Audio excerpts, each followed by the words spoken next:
Всем привет, меня зовут Паша, и на этом канале мы говорим, обсуждаем музыку. Значит, сидел я думал, не очень долго думал, и захотел сделать рубрику, в которой я буду делать обзоры в своем традиционном плане, только на альбомы, которые вышли до того, как я завел канал. Я делал такое только там с Бритни Спирс, с Лорд разочек, но как-то хочу это системизовать в рубрику. Значит, думал я над названием, и судя по тому, что у меня получилось не очень долго, я думал, потому что рубрику я решил назвать «Ревизия», где я просто буду обсуждать старые альбомы. И я хочу начать с альбома Гарри Стайлза под названием Fine Line, который вышел в 2019 году, буквально за 2 месяца до того, как я решил завести канал и обсуждать музыку. И, конечно же, было обидно, что я не успел вместе со всеми обсудить такой интересный альбом, который у меня тут стоит на полочке. Я его очень сильно люблю, поэтому не хочу упустить возможность его обсудить и традиционно поставить оценочку в конце. Буду обсуждать каждую песню по отдельности, и в конце я приду к какому-то умозаключению. И что классно, что с момента релиза альбома прошло уже больше года, поэтому можно посмотреть на него достаточно уже понятливым взрослым взглядом, прочувствовав все то, что он нам показывал весь год. Ну и, пожалуй, поехали. Что делает некоторые альбомы великолепными? Это потрясающая музыка, это отличные тексты и интересная концепция. Но что делает альбомы исключительными? Это когда все эти великолепные песни складываются в очень интересную и хорошую картину, которую отлично хочется слушать от начала и до конца. В этом очень важную роль играет то, как треки расставлены на альбоме. Очень важно правильно начать альбом и правильно его закончить.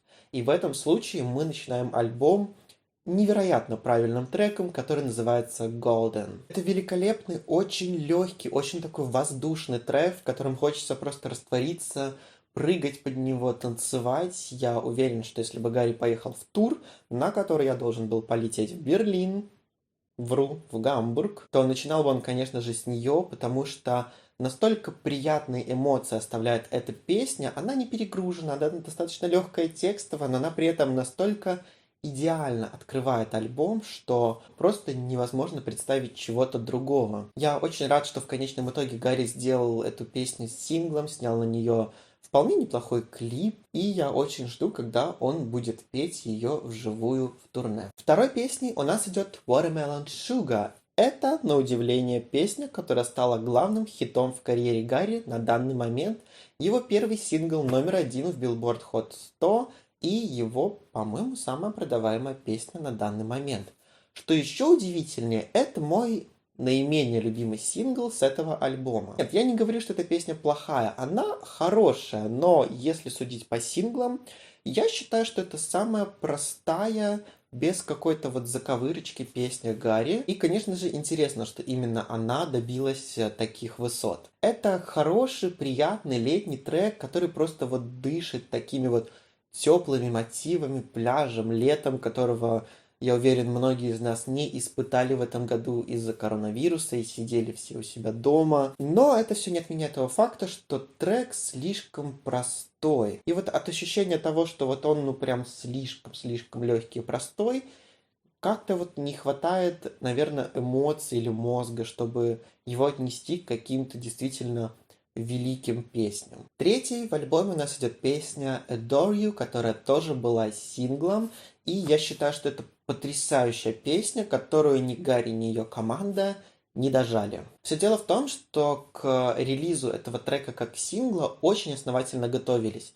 Гарри создал целую микровселенную со своим сайтом, со своими подсказками, с целой какой-то вот инфраструктурой. Из этого сделали великолепный клип, который, я надеюсь, выиграет Грэмми за лучший клип. И почему-то после релиза клипа все закончилось. Они слишком старались, чтобы из этого сделать просто видео. Можно же было сделать какую-то трилогию или как-то развить эту тему, чтобы остров Эрода, который создал Гарри, если кто-то не смотрел клип, это прям целый остров, отдельное государство. Из этого можно было слепить потрясающую историю и вместе с этой историей двигать сингл дальше, потому что в билборде он очень долго держался. Потому что этот трек, он очень круто спродюсирован. Вот эти вот все хоровые пения сзади выведенные вверх. Отличный проигрыш, который звучит очень так сочно и красиво. В этой песне вообще все потрясающе.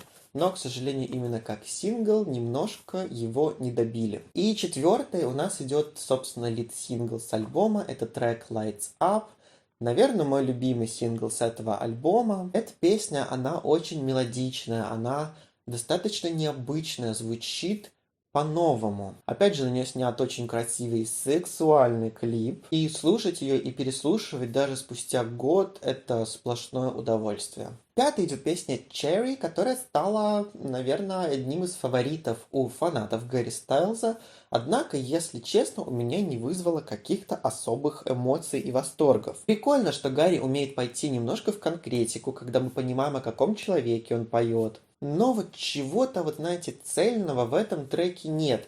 Это просто хороший альбомный трек. Шестой у нас идет еще один сингл, и это баллада Falling, одна из двух таких крупных баллад на альбоме, и не лучшая баллада на этом альбоме. Есть покруче, о ней мы поговорим попозже. Но в общем и целом, я думаю, если вы слушали хотя бы синглы с альбома Гарри Стайлза, то вы знаете, что это великолепная, потрясающе спродюсированная, отлично спетая баллада.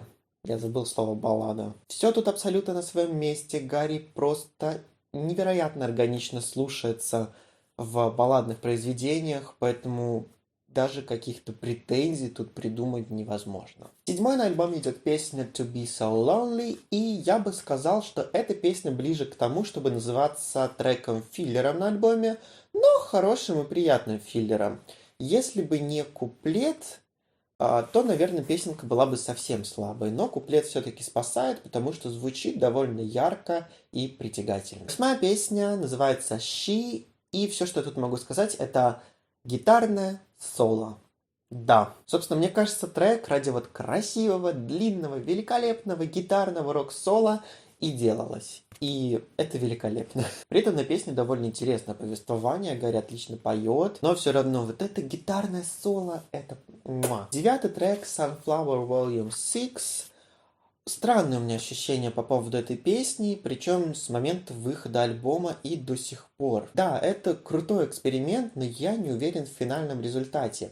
Это интересно, это необычно, это что-то новенькое. Я такое люблю обычно, но это немного не укладывается в концепцию конкретно этого альбома, потому что песня вырывается из такого довольно ровного звучания этого альбома. Плюс Гарри когда-то рассказывал, что какие-то песни он писал под грибами. Я думаю, возможно, это одна из этих песен. Десятый трек Canyon Moon. И, знаете, вот эта песня на альбоме Fine Line выполняет ту же функцию, что на его дебютнике, одноименнике, выполняла песня Ever Since New York. Это просто красивая песенка под гитару, такая вот атмосферная, ближе к какому-то вот американскому фолку, немножко с примесью кантри.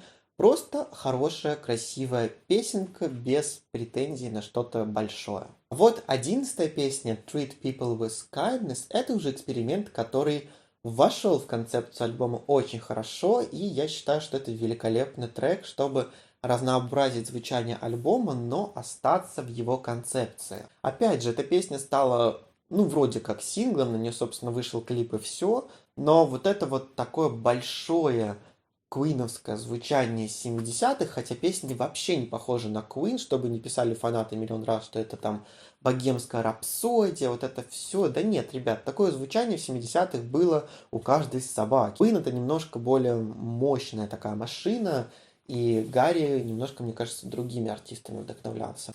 Но трек великолепный, зашел он мне не сразу, а где-то вот ближе к концу года.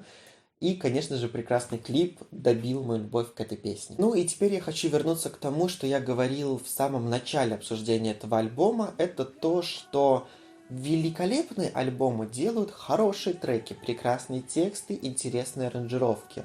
Но чтобы этот альбом был исключительным, его нужно красиво, правильно и с умом выстроить. И Гарри просто делает выстрел в голову с последним треком, завершающим.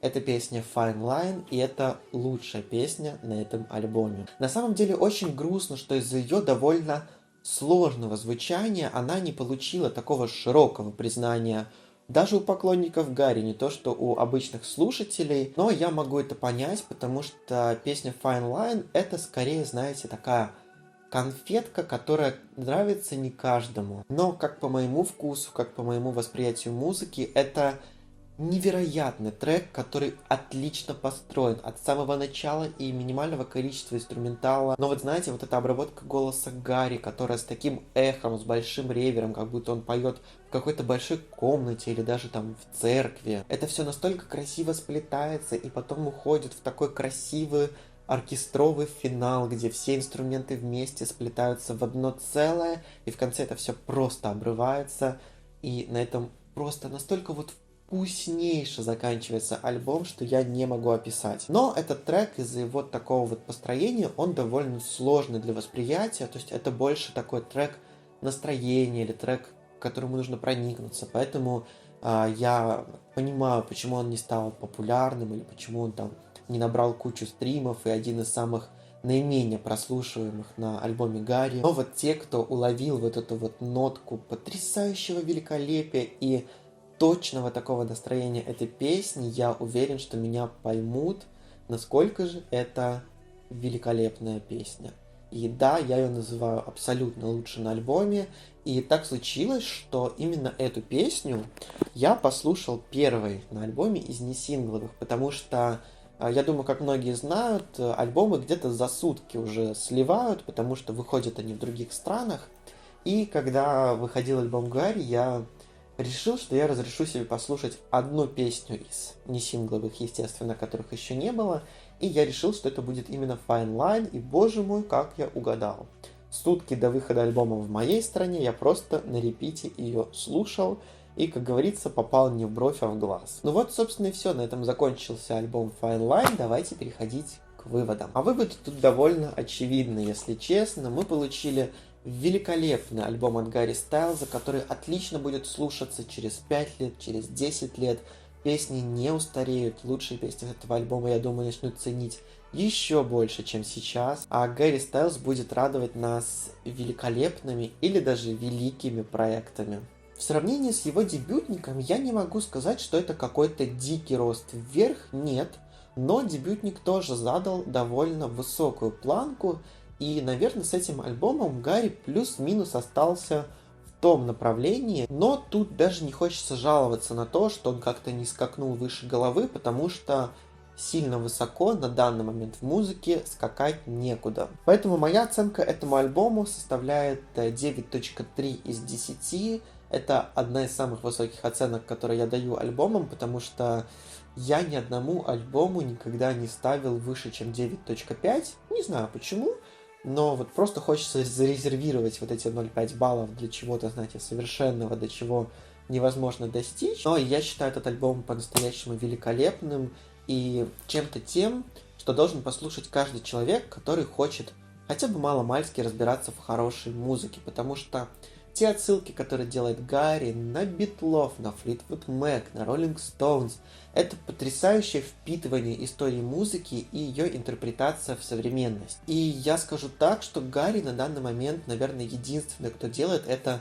с настолько шиком, блеском и великолепием. Вот такие вот у меня мысли по поводу альбома Гарри Стайлза Fine Line. Если вдруг кто-то посмотрел этот ролик, пожалуйста, заноситесь в комментарии и напишите, как вам этот альбом, какие у вас любимые песни, что вы вообще о нем думаете. Мне будет очень интересно почитать.